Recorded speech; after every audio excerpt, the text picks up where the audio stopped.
आज हम उस शख्स की कहानी में चलते हैं जिसे अक्सर भारत के सशस्त्र प्रतिरोध का पहला नायक माना जाता है, वासुदेव बलवंत फड़के। जी हाँ, एक ऐसा नाम जो हमारे जाने माने क्रांतिकारियों से भी कहीं पहले आता है। तो चलिए इस कहानी को शुरू से नहीं बल्कि इसके सबसे दिलचस्प मोड़ से शुरू करते हैं। उस दौर से जब एक पूरी सल्तनत एक अकेले इंसान को रोकने के लिए बिल्कुल बेताब थी। साल था 1879। अंग्रेजों ने फड़के के सिर पर एक बहुत बड़ा इनाम रखा और ये कोई मामूली रकम नहीं थी। उस दौर में किसी क्रांतिकारी के लिए ये सबसे बड़ी रकम थी। लेकिन जवाब में फड़के ने जो किया वो तो कमाल ही था। उन्होंने पूरे बम्बई में पोस्टर लगवा दिए और अपने ही शिकारी मेजर डैनियल के सिर पर उससे भी कई गुना बड़ा इनाम रख दिया। अब सवाल ये उठता है कि आखिर ये आदमी था कौन? कैसे एक मामूली सा क्लर्क इतने बड़े साम्राज्य का सबसे बड़ा दुश्मन बन बैठा? तो चलिए थोड़ा पीछे चलते हैं और जानते हैं। देखिए, फड़के की कहानी की शुरुआत किसी जंग के मैदान से नहीं हुई, बल्कि इसकी नींव रखी गई एक सरकारी दफ्तर में और एक बहुत ही गहरे जाती सदमे से। तो बात उस समय की है जब फड़के ब्रिटिश सरकार में एक क्लर्क की नौकरी करते थे। एक दिन उन्हें खबर मिलती है कि उनकी माँ बहुत बीमार हैं, बिल्कुल अपनी आखिरी सांसें गिन रही हैं। उन्होंने अपने अंग्रेज अफसर से छुट्टी मांगी, लेकिन उसने साफ मना कर दिया। जब वो आखिरकार बिना इजाजत के ही घर के लिए निकले ना, तब तक बहुत देर हो चुकी थी। वो पहुंचे, लेकिन उनकी माँ गुजर चुकी थी। और बस यही वो पल था उनकी जिंदगी का सबसे बड़ा टर्निंग पॉइंट। इस एक घटना ने, इस जाती दुख ने उन्हें पहली बार गुलामी का असली मतलब समझा दिया और उनके दिल का वो दर्द देश को आजाद कराने की कसम में बदल गया। अब इसके बाद क्या हुआ? इस नए मकसद के साथ फड़के ने सबसे पहले अपनी नौकरी छोड़ दी और अपनी पूरी जिंदगी एक ही सोच, एक ही मजबूत विचार के नाम कर दी। उन्होंने अपनी आंखों से दक्कन का भयानक अकाल देखा था, जहां लाखों लोग भूख से मर रहे थे और प्रशासन को कोई परवाह ही नहीं थी। बस इसी पीड़ा से उनका संकल्प और मजबूत हुआ। उन्हें ये साफ नजर आने लगा कि स्वराज यानी अपना राज ही ब्रिटिश शासन की दी हुई इस गरीबी, भूखमरी और जिल्लत का एकमात्र इलाज है।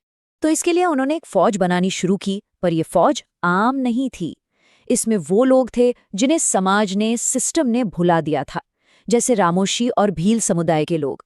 सोचिए, ये वही लोग थे जो कभी शिवाजी के किलों की रक्षा करते थे, लेकिन अब अकाल और अंग्रेजी नीतियों की वजह से बिल्कुल बेहाल थे। इन्हीं लोगों को साथ लेकर सह्याद्री के पहाड़ों में उन्होंने 300 से ज्यादा लड़ाकों की एक जबरदस्त गुरिल्ला आर्मी तैयार कर ली। उनकी स्ट्रैटेजी भी बड़ी कमाल की थी। ये एक तरह की इकोनॉमिक वॉरफेयर थी, बिल्कुल रॉबिन हुड वाला स्टाइल। अंग्रेजी खजाने लूटो, उस पैसे से क्रांति के लिए हथियार खरीदो और बाकी पैसा अकाल से परेशान गांव वालों में बांट दो। और इस वजह से उनकी एक दोहरी पहचान बन गई। सरकार के लिए, अंग्रेजों के लिए वो एक खतरनाक डकैत थे, लेकिन जो आम लोग थे, जो परेशान थे, उनकी नजरों में तो वो एक देवता थे, एक मसीहा थे। लेकिन इतने बड़े साम्राज्य को ऐसी सीधी चुनौती देना आसान नहीं था। ये ज्यादा दिन तक नहीं चल सकता था। और हुआ भी वही। अंग्रेजों ने उन्हें पकड़ने के लिए अपनी पूरी ताकत झोंक दी। आखिरकार एक अपने ने ही गद्दारी की। इसके बाद थके हारे अकेले फड़के ने एक मंदिर में शरण ली, पर उन्हें वहां घेर लिया गया और पकड़ लिया गया, और इसी के साथ उनके सशस्त्र विद्रोह का अंत हो गया। लेकिन पकड़े जाने के बाद भी उनका जज्बा, उनकी हिम्मत बिल्कुल नहीं टूटी। इसका सबूत है वो जवाब जो उन्होंने मेजर डेनियल को दिया। तो मैदान जंग में उनकी लड़ाई तो खत्म हो चुकी थी, पर उनकी कहानी अभी खत्म नहीं हुई थी, क्योंकि उनका आखिरी काम ही उनकी सबसे बड़ी निशानी बनने वाला था। उन्हें उम्र कैद की सजा सुनाई गई और कहाँ भेजा गया? अदन की जेल में, उस मिट्टी से हजारों मील दूर जिसकी आज़ादी के लिए उन्होंने सब कुछ दांव पर लगा दिया था।